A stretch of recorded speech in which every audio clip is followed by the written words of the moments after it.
It is not uncommon for a community to lash out against a particular church when the events they broadcast infringe upon the peace and quiet that others would like to enjoy. Such is the case in Unitedville, Cayo, that came to our attention today. An evangelical church that opened its doors not very long ago has now become a nuisance to the community. Normally they go on from about 6:45 till about 8:30, which may seem like a short time, but when you have noise at that level 5 nights a week, it's very disturbing. The man who lives on the other side of the church, he has it even worse than we do, because they are so close to his house.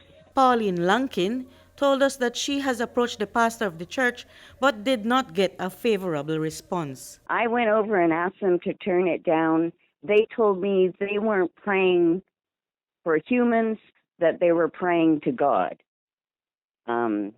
It's very difficult to deal with them. The situation has gotten so bad that Lankin says she fears that someone will be hurt if it is not addressed soon. Rocks have been thrown, windows have been broken, just because people are getting so frustrated. They refuse to listen or to even compromise.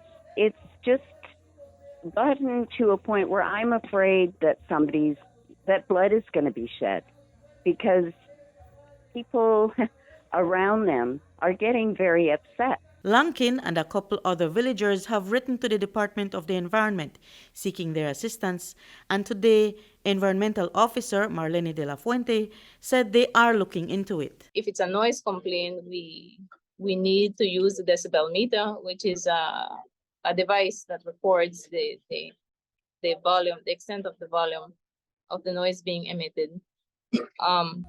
That the device need to be perked so that the monitoring can be done.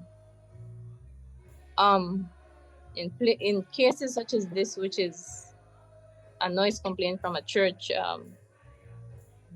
the only other agency we would coordinate with would be the police department, because it's some form of nuisance as well. Evangelical Pastor Louis Wade agrees that there ought to be a balance between being able to worship but without affecting other people in the area. I wanted to start out by appealing to churches across the country that we are a part of the community, and it should not be an adversarial relationship. It is important for us as pastors and leaders of churches, particularly evangelical churches, that we try our best to keep the sound, the primary aspect of the sound, within our worship environment. Of course, there are from time to time special activities that the church would carry out.